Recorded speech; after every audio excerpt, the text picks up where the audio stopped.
Students, आज हम 11th class chemistry के चैप्टर 1 के रिमेनिंग पार्ट्स कवर करेंगे, जिसमें हम पढ़ेंगे about mole, Avogadro's number, molar volume, stoichiometry, limiting reactants and yield.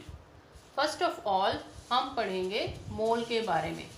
जैसा कि हम सब जानते हैं कि एटम एक बहुत स्मॉल पार्टिकल है जिसका मास हम मेजर नहीं कर सकते। इवन चंद एटम भी इकट्ठे हों तब भी हम उनका मास मेजर नहीं कर सकते। इसलिए हम टर्म यूज़ करते हैं एटॉमिक मास यूनिट, और कन्वीनियंस के लिए एटॉमिक मास को ग्राम्स, किलोग्राम्स एंड पाउंड्स में डिस्क्राइब करते हैं। कोई भी हमारे पास सब्सटेंस हो जिसके एलिमेंट्स के एटम्स एटॉमिक मास को ग्राम्स में एक्सप्रेस किया जाए, उसको हम 1 ग्राम एटम कहते हैं, या इसको हम 1 ग्राम मोल भी कह सकते हैं, या सिंपली उस सब्सटेंस का मोल भी कह सकते हैं। यानी 1 ग्राम में जितने भी एटम्स होंगे उसको हम 1 मोल कहेंगे। और इसके को मेजर करने के लिए हमारे पास फॉर्मूला है नंबर ऑफ मोल्स या नंबर ऑफ ग्राम एटम्स, या हम इसको कहेंगे moles of an element.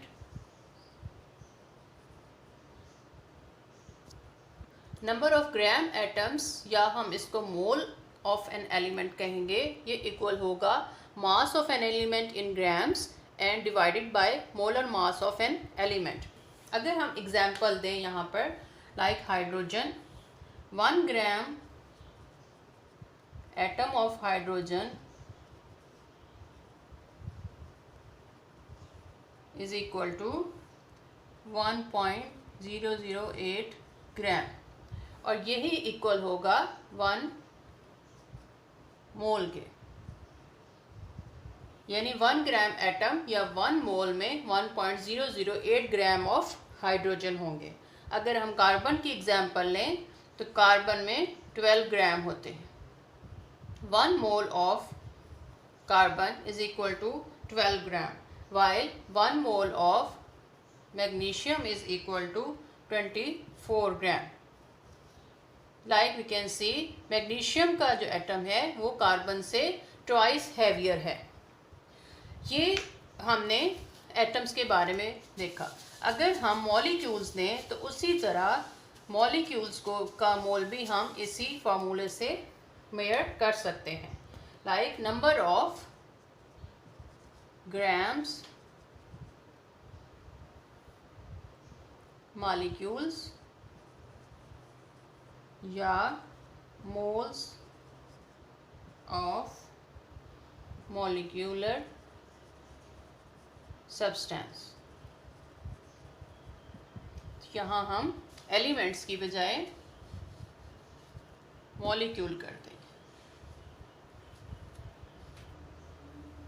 Number of gram molecules or moles of molecular substance will be equal to mass of molecular substance in grams and divided by molar mass of substance. अगर हम molecules की example लें, like water, इसका मास 18.0 ग्राम, और ये 1 gram atom या 1 मोल कहलाएगा। यानी 1 मोल में 18 ग्राम ऑफ वाटर पाए जाते हैं। इसी तरह अगर हम H2SO4 की एग्जांपल लें, सल्फ्यूरिक एसिड के में 98 ग्राम होते हैं। ये भी 1 मोल ऑफ सल्फ्यूरिक एसिड या 1 gram molecule of sulphuric acid कहलाएगा। इसी तरह अगर हमारे पास कोई आयनिक सब्सटेंस हो, फॉर एग्जांपल सोडियम क्लोराइड, तो उसके मोल्स भी हम इसी फॉर्मूले से मेजर कर सकते हैं। नंबर ऑफ ग्राम फार्मूला और moles of an element will be equal to mass of ionic substance in grams divided by formula mass of the ionic substance. Like sodium chloride का एटॉमिक मास है, जो इसको हम 1 मोल भी कहेंगे या number of gram formula भी कहेंगे।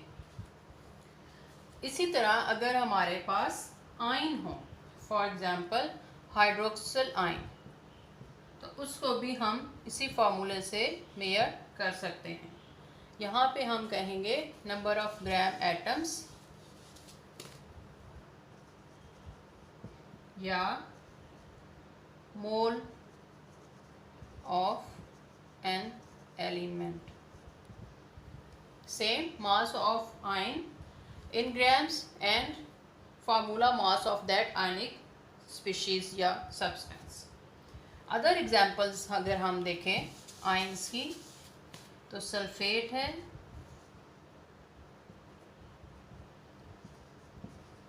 जिसका 96 ग्राम है, यानी 1 मोल ऑफ सल्फेट में 96 ग्राम्स ऑफ एटम्स मौजूद होते हैं।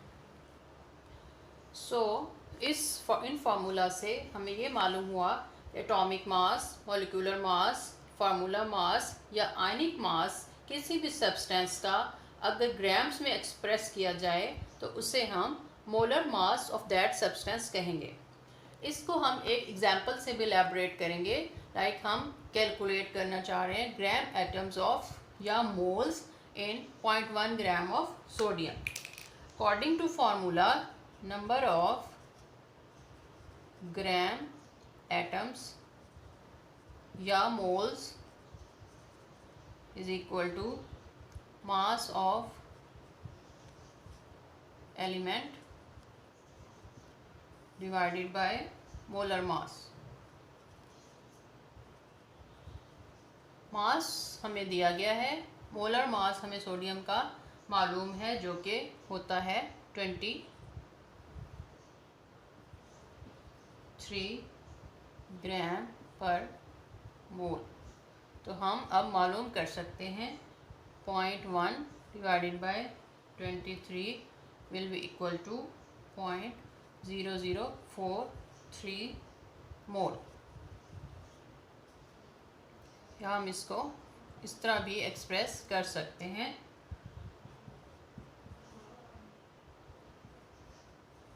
जो कि हमारा आंसर आ जाएगा। इस तरह हम किसी भी आयन, एटम्स, मॉलिक्यूल्स या किसी भी सब्सटेंस का ग्राम, एटम या मोल मेयर कर सकते हैं। किसी भी एलिमेंट के, आयन्स के या मॉलिक्यूल्स में number of atoms in 1 gram में सेम होते हैं। वो नंबर ऑफ एटम्स, मॉलिक्यूल्स या आयन्स इन 1 ग्राम एटम को हम कहते हैं एवोगैड्रोस नंबर। अगर हम इसको एग्जांपल के ज़रिए एलैबोरेट करें, लाइक हाइड्रोजन का अगर हम लें 1.008 ग्राम ऑफ हाइड्रोजन, ये इक्वल होगा 1 मोल ऑफ हाइड्रोजन एंड ये इक्वल होगा एवोगैड्रोस नंबर, या ये एक फिक्स नंबर है जिसकी क्वांटिटी है 6.02 मल्टीप्लाई 10⁻23 एटम्स ऑफ हाइड्रोजन के होंगे। एक और एग्जांपल अगर हम लें 23 gram of sodium, again it will be equal to 1 mole and again इसमें एटम्स सेम होंगे 6.02 मल्टीप्लाई 10⁻23 एटम्स। इन एटम की क्वांटिटी या जितने ये एटम्स हैं एक फिक्स हैं, इसको हम कहते हैं एवोगैड्रोस नंबर। मास जो है वो किसी भी एटम, एलिमेंट का डिफरेंट हो सकता है, बट 1 ग्राम एटम में हाइड्रोजन का है 1.008 ग्राम, सोडियम का है 23 gram, but it will be equal to 1 mole of hydrogen and 1 mole of sodium, and इसमें एटम्स की तादाद जो है वो दोनों में सेम रहेगी, जो कि होगी Avogadro's number and which is 6.02 multiply 10⁻23 atoms. इसी तरह अगर हम आयन्स की एग्जांपल लें या मॉलिक्यूल्स की एग्जांपल लें तो वो भी इसी तरह सेम रहेंगे। For example 18 gram of water में ये 1 मोल होगा वाटर का, और इसमें एटम्स 6.02 मल्टीप्लाई 10⁻³ मॉलिक्यूल्स होंगे वाटर के। इसको हम अगर देखें कि इसमें हाइड्रोजन के कितने एटम्स होंगे और ऑक्सीजन के कितने एटम्स होंगे, तो हाइड्रोजन यहाँ हम देख रहे हैं कि 2 एटम्स होते हैं। तो इस हाइड्रोजन के एटम्स होंगे 2 × 6.02 मल्टीप्लाई 10⁻23 एंड ऑक्सीजन का एक एटम है तो उसके एटम होंगे सिर्फ 602 मल्टीप्लाई 10⁻23 एटम्स, जो कि पार्टिसिपेट करेंगे और वाटर का 1 मोल बना देंगे। एज हम देख सकते हैं कि मॉलिक्यूलर मास या एटॉमिक मास चेंज होगा, बट मोल्स एंड एटम्स की तादाद जो है वो सेम रहेगी। इसी तरह अगर हम आयंस को देखें तो उसमें भी एटम्स आयंस की तादाद जो है वो सेम रहेगी। इसको हम किसी भी एलिमेंट में एटम्स को मेजर कर सकते हैं with the help of Avogadro's number, जिसके लिए फार्मूला है number of atoms of an element is equal to mass of element divided by atomic mass. As 1 gram में होते हैं 6.02 मल्टीप्लाई 10⁻23, तो हम यहाँ उसको एवोगैड्रोस नंबर से मल्टीप्लाई कर देंगे तो हमारे पास नंबर ऑफ एटम्स आ जाएंगे किसी भी एलिमेंट के जितना हमें मास उसका दिया गया होता है। Na means Avogadro's number. इसी तरह अगर हम मॉलिक्यूल्स का मेयर करना चाहें तो यहाँ हम मॉलिक्यूल का मास लिखेंगे और यहाँ मॉलिक्यूलर मास। अगर हम आयन का करना चाहें तो सेम वो चेंज हो जाएगा, मास of element mass of ion divided by ionic mass. For example अगर हम इसी तरह अगर हमारे पास कोई आयनिक सब्सटेंस हो और वो आयंस में कन्वर्ट हो जाए तो हम उसके कैटाइंस और एनाइंस भी मालूम कर सकते हैं और उनका उसके ऊपर हम पॉजिटिव एंड नेगेटिव चार्ज भी मालूम कर सकते हैं। इस एवोगैड्रोस नंबर को हम इस एग्जांपल के ज़रिए एलैबोरेट करेंगे और हम देखेंगे कि हम कैसे किसी भी के एटम्स मॉलिक्यूल्स के हम मोल्स और उसमें जो जैसे वाटर में for example hydrogen and oxygen है, हम उनके मॉलिक्यूल्स मेयर कर सकते हैं। How many molecules of water are there in 10 gram of ice, and we will also calculate molecules of hydrogen and oxygen, and we will also calculate covalent bond present in this sample. Water is given which is 10 gram and its molecular mass is 18 gram. Formula is number of molecules of water we will measure by dividing mass divided by molecular mass multiply 6.02 multiply 10⁻23। तो हमारे पास molecules of water आ जाएंगे 3.31 multiply 10⁻23। जैसा कि हम formula में देख सकते हैं कि वाटर में 2 हाइड्रोजन और 1 ऑक्सीजन का एटम होता है, तो एक वाटर का एक मॉलिक्यूल हाइड्रोजन के 2 एटम्स के इक्वल होगा, या 1 mole of water will be equal to 2 moles of hydrogen. तो वाटर में अगर वाटर के मोल्स हों 3.31 मल्टीप्लाई 10⁻23, तो अगर हम उसको 2 से मल्टीप्लाई कर देंगे तो हमारे पास हाइड्रोजन के मोल आ जाएंगे जो कि बनेंगे 6.68 मल्टीप्लाई 10⁻23, और ऑक्सीजन का इसमें सिर्फ 1 मोल है। तो 1 mole of water will be equal to 1 mole of oxygen, यानी जितने वाटर के होंगे उतने ही ऑक्सीजन के हमारे पास मोल्स आ जाएंगे। अब हम इसी के ज़रिए वाटर में मौजूद कोवेलेंट बॉन्ड भी मेयर कर सकते हैं। जैसा कि हमें मालूम है कि इसमें ऑक्सीजन जो है वो 2 कोवेलेंट बॉन्ड बनाता है with hydrogen. So in 1 molecule of water there are 2 covalent bonds. 1 molecule of water is equal to 3.31 multiply 10⁻23। इसको हम 2 से मल्टीप्लाई कर दें तो हमारे पास कोवेलेंट बॉन्ड्स आ जाएंगे 6.68 multiply 10⁻23। So we can also measure total number of oxygen and hydrogen, जो कि हमने पहले मेयर कर लिए हैं। हम उन दोनों को प्लस करने से हमारे पास total number of oxygen and hydrogen आ जाएगी, जो कि है 9.99 multiply 10⁻23।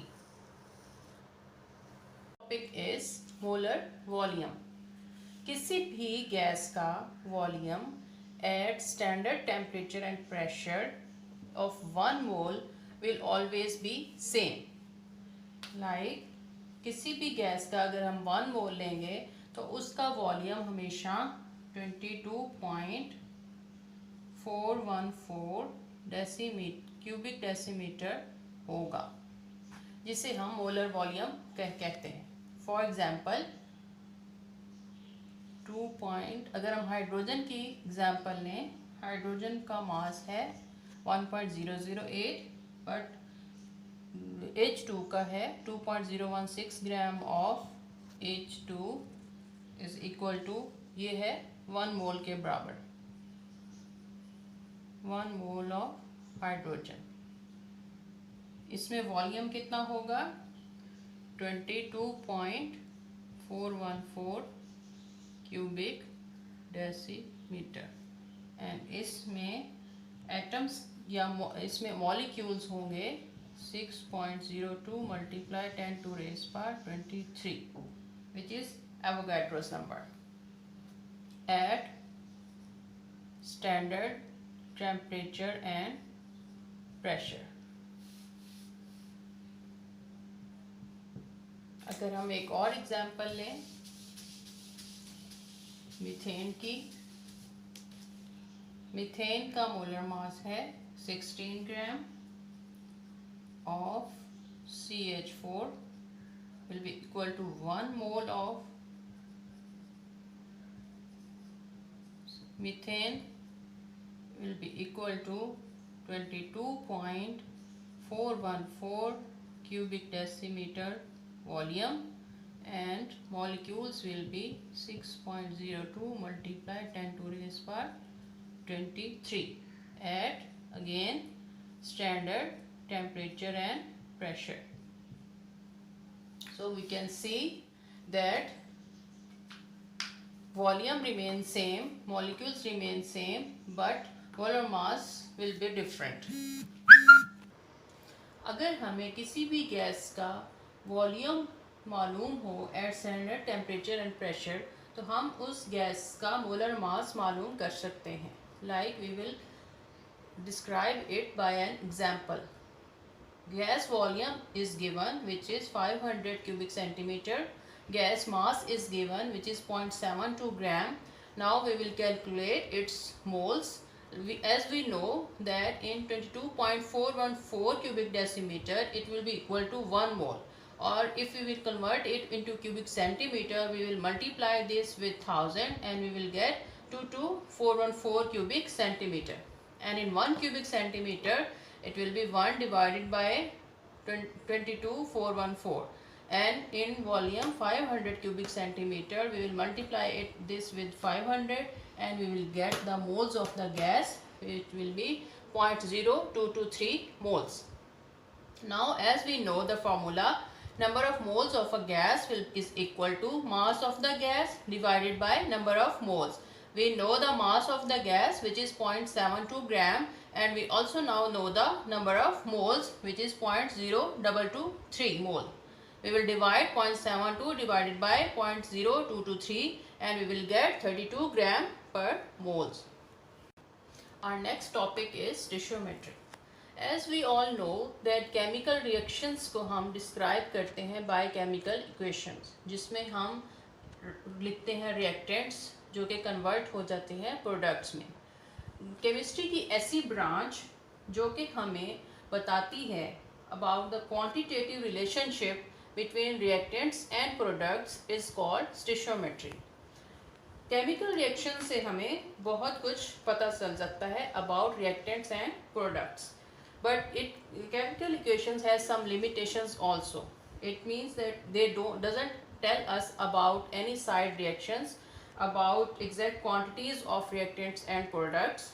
With the stoichiometry, we can calculate if many relationships like mass relationship.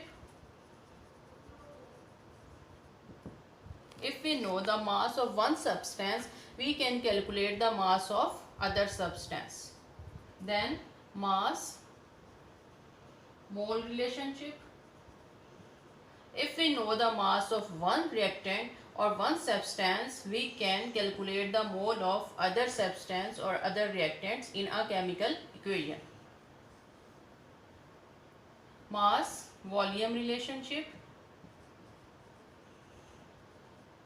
If we know the mass of one reactant or one substance in a chemical equation, we can calculate the volume of other substance. As I have told you that स्टिशोमेट्री के ज़रिए अगर हमें किसी भी reactant one reactant का मास या moles मालूम हो तो हम दूसरे प्रोडक्ट का मोल्स या मोलर मास मालूम कर सकते हैं. For example, potassium hydroxide plus sulfuric acid, it will convert it into K2SO4 potassium sulfate plus water. As we know, the mass of potassium hydroxide is 14 gram. Molar mass will be equal to 39 potassium plus 16 oxygen plus 1 hydrogen will be equal to 56 gram per mole. Number of moles of, now we will calculate number of moles of KOH. It will be mass of KOH divided by molar mass, will get 0.25 moles. As we can see that 2 moles of potassium hydroxide gives 1 mole of K2SO4. 2:1. 1 mole of KOH will give half mole of K2SO4 and 0.25 moles of KOH will give 0.125 moles of K2SO4. As we have come to know about the moles of K2SO4, we can also calculate its mass. We will calculate the molar mass of K2SO4 and then we will multiply with moles and we will get mass of K2SO4. Our next topic is limiting reactant. Limiting reactant एक ऐसा reactant है chemical equation में या chemical reaction में जो कि control करता है अमाउंट ऑफ प्रोडक्ट जो कि फॉर्म होगी. लाइक फॉर एग्ज़ाम्पल, अगर हम इसको एक एग्ज़ाम्पल से एलैबोरेट करें, हमारे पास अगर 10 कबाब हैं और हम सैंडविचेस बनाना चाहते हैं और हमारे पास स्लाइसेस हैं ब्रेड के 16, तो हम कितने सैंडविचेस बनाएंगे? 8 एंड 2 कबाब हमारे पास बच जाएंगे. तो हमारा यहाँ पे जो लिमिट रिएक्टेंट जो है वो ब्रेड होगा, क्योंकि जो जल्दी फिनिश हो गया, और ये कंट्रोल करेगा किसी भी केमिकल रिएक्शन को. सो लिमिटिंग रिएक्टेंट कंट्रोल भी करता है केमिकल रिएक्शन को, उसको ख़त्म करने के लिए, और वो ही डिटरमिन करता है कि कितनी प्रोडक्ट हम हासिल करेंगे. अगर हम इसको एलैबोरेट करें किसी केमिकल इक्वेशन से, लाइक हाइड्रोजन एंड ऑक्सीजन मिलके वाटर बनाते हैं. अगर हम इसको बैलेंस करें तो 2 moles of hydrogen plus 1 mole of oxygen से हमें मिलते हैं 2 मोल्स ऑफ वाटर. तो 2 moles of hydrogen mean 4 gram of hydrogen plus 32 gram of oxygen gives us 2 moles या 2 moles of water या 36 ग्राम. अगेन जैसे कि हमें नज़र आ रहा है कि हाइड्रोजन के 2 मोल्स और ऑक्सीजन का 1 मोल मिलके 36 ग्राम ऑफ वाटर बनाते हैं. एक्चुअली यहाँ पे लिमिटिंग रिएक्टेंट जो है वो हाइड्रोजन है. अगर यहाँ ऑक्सीजन के 2 मोल्स हों और हाइड्रोजन के भी 2 मोल्स हों तो ऑक्सीजन का 1 मोल बच जाएगा और हाइड्रोजन जो है वो फुली कंज्यूम हो जाएगी. अब हम देखेंगे कि किसी भी केमिकल इक्वेशन में हम आइडेंटिफाई कैसे करते हैं कि कौन सा रिएक्टेंट जो है वो लिमिटिंग रिएक्टेंट है. इसके लिए 3 स्टेप्स हैं. सबसे पहले हम कैलकुलेट करते हैं number of moles of reactant.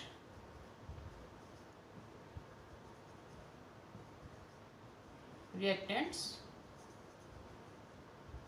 Reactant. Number 2 step है number of moles of product calculate करते हैं।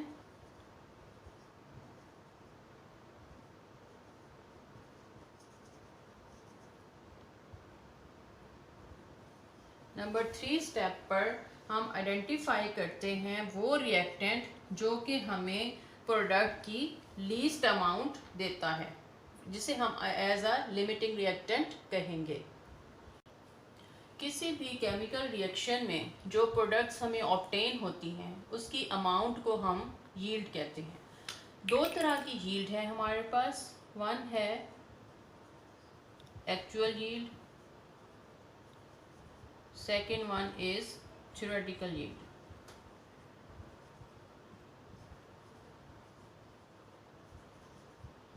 एक्चुअल यील्ड वो है जो कि किसी भी केमिकल रिएक्शन में हम और एक्चुअली ऑब्टेन करते हैं, एंड थ्योरेटिकल यील्ड वो है जो कि कोई भी केमिकल इक्वेशन हमें बताती है कि हमें इतनी प्रोडक्ट हम उससे ऑब्टेन कर रहे हैं। एक्चुअल यील्ड हमेशा थ्योरेटिकल यील्ड से कम होती है, बिकॉज प्रैक्टिकली कुछ मिकदार रिएक्टेंट्स की वेस्ट हो सकती है, कुछ प्रोसीजर्स ऐसे होते हैं जिसमें रिएक्टेंट्स या प्रोडक्ट्स वेस्ट हो सकती हैं, for example distillation, filtration, and sometimes ये प्रैक्टिकल या प्रोसीजर करने वाले पर भी होता है कि उसकी नेग्लिजेंस से भी प्रोडक्ट या रिएक्टेंट्स वेस्ट हो सकते हैं। तो हमें परसेंटेज यील्ड भी हम मालूम कर सकते हैं। अगर हम परसेंटेज करना चाहें कि कितने परसेंट हमें केमिकल रिएक्शन जो है वो प्रोडक्ट दे रहा है, तो हम डिवाइड कर देंगे actual yield divided by theoretical yield, and इसको मल्टीप्लाई कर देंगे 100 से, तो हमारे पास परसेंटेज आ जाएगी कि कितने परसेंट हमें प्रोडक्ट ऑब्टेन हुई है। So this was all about chemistry's first chapter, basic fundamentals of chemistry. If you want to more chapters, then please like, share and subscribe my channel, and we will cover further next chapters in our next videos.